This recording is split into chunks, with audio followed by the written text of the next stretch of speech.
Hi అండి అందరికీ. ఈరోజు నేతి బీరకాయ పచ్చడి చేస్తున్నానండి. పచ్చిమిర్చితో చేస్తున్నాను అనమాట. ఇలాగా గ్రీన్ కలర్లో వస్తుంది పచ్చిమిర్చితో చేస్తే. అలాగే వెండి మిరకాయలతో చేసామనుకోండి కొంచెం రెడ్ వస్తుంది అనమాట.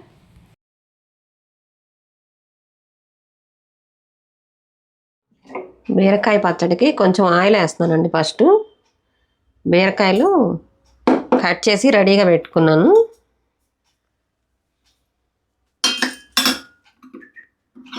అందులో కొంచెం మినపప్పు,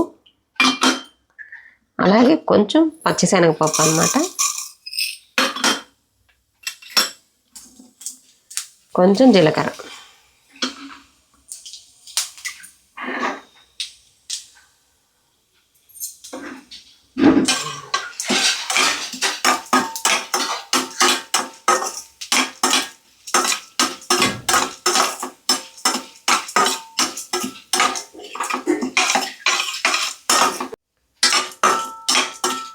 ఇవన్నీ కొంచెం ఫ్రై అయిపోయిన తర్వాత ఇందులోనే పచ్చిమిర్చి వేస్తానండి.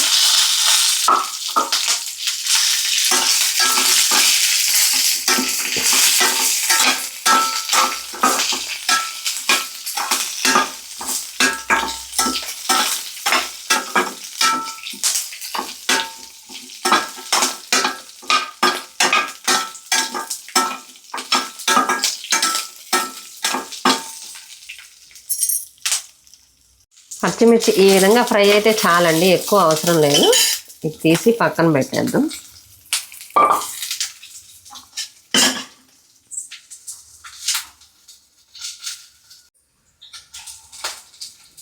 ఇందులో అయితే బీరకాయలు ఫ్రై చేస్తున్నానండి.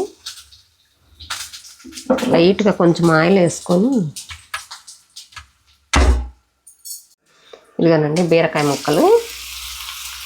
నేతి బీరకాయ అన్నమాట ఇవి, మామూలు బీరకాయ కాదు. లైట్గా కొంచెం చెక్కు తీసాను.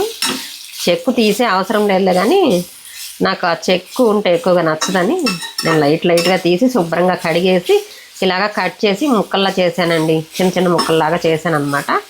ఇవి తొందరగా ఫ్రై అవుతాయి. ఇలా అయితే ఒక్క నిమిషం మూత పెడతానండి.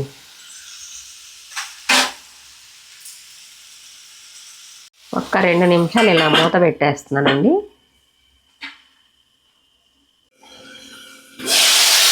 ఇదిగోనండి ఇలా దగ్గరకు అయిపోయింది. నీరంతా పోయిన తర్వాత కొంచెం ఫ్రై అవ్వాలి. ఇందులోనే కొంచెం చింతపండు వేయాలండి. ఇది నానబెట్టిన చింతపండు అన్నమాట. మనకి ఎంత పులుపు కావాలంటే అంత వేసుకోవాలండి. కొందరు పులుపు ఎక్కువ తింటారు, కొందరేమో తక్కువ తింటారు కదా, అలా చూసుకొని వేసుకుంటే సరిపోతుంది.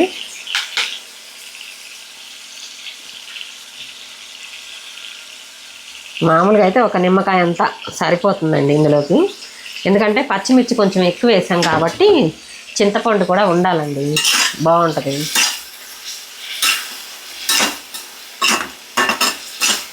రెండు నిమిషాలు అలా ఫ్రై చేసిన తర్వాత కొంచెం చల్లగా అవ్వాలి మిక్సీ జార్లో వేయడానికి.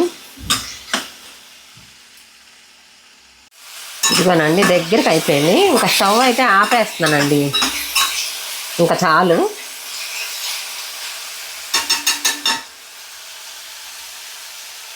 స్టవ్ ఆపేసాను. కొంచెం చల్లగా అయిన తర్వాత మిక్సీ జార్లో వేసుకోవాలి.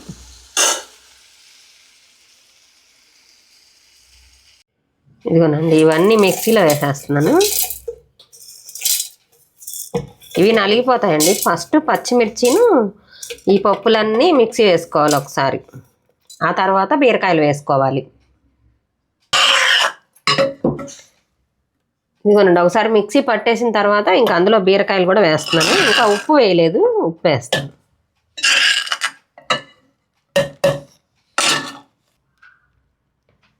ఈ పచ్చడికి సరిపడా ఉప్పు అయితే వేస్తున్నానండి. ఇది ఒకసారి మిక్సీ బట్టి తీసుకొస్తాను.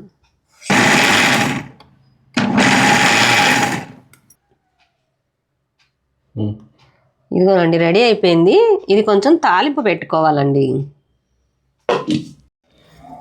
ఇదిగోనండి తాలింపు రెడీ చేస్తున్నాను.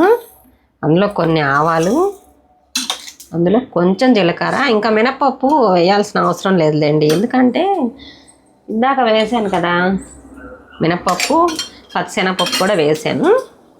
ఇందులో వెల్లుల్లిపాయలండి, ఇదిగోనండి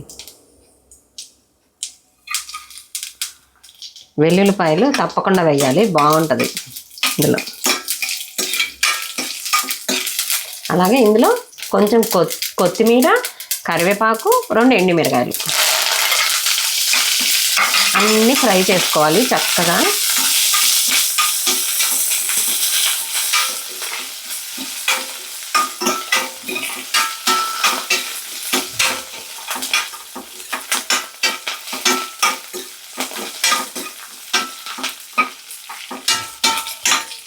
నేను సిమ్లోనే పెట్టి ఫ్రై చేస్తున్నానండి, మళ్ళీ ఎండుమిరకాయలు నల్లగా అయిపోతాయని.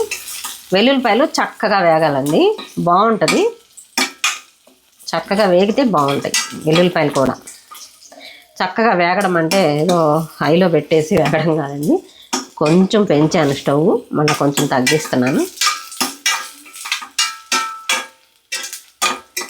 ఇందాక పచ్చిమిరకాయలు ఫ్రై చేశాను కదండి, అదే బాండి అన్నమాట ఇది. అందులోనే తాలింపు కూడా రెడీ చేస్తున్నానండి. ఇంకో వేగిపోయాయండి, చక్కగా వేగిపోయాయి. ఇంకా స్టవ్ ఆపేసాను. ముందే ఆపేయాలండి స్టవ్, ఎందుకంటే ఇది స్టీల్ బాండీ కదా, స్టీల్ బాండీకి వేడి అనేది ఎక్కువ వస్తుందండి. ఇదిగోనండి రెడీ అయిపోయింది. అందులోకి ఈ పచ్చడి అంతా అందులోకి యాడ్ చేసేస్తున్నాను.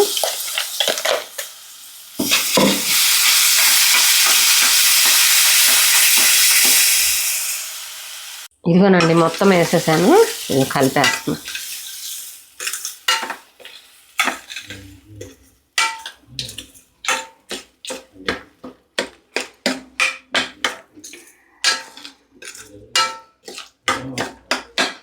ఇదిగోనండి ఇలా రెడీ అయిపోయింది. బాగుంటుందండి వేడి వేడి అన్నంలో, భలే కమ్మగా ఉంటుంది. ఇడ్లీలో తిన్నా కూడా చాలా బాగుంటుందండి. ఇది ఎక్కువ మాట్లాడలేకపోతున్నానండి, జలుబు చేసి.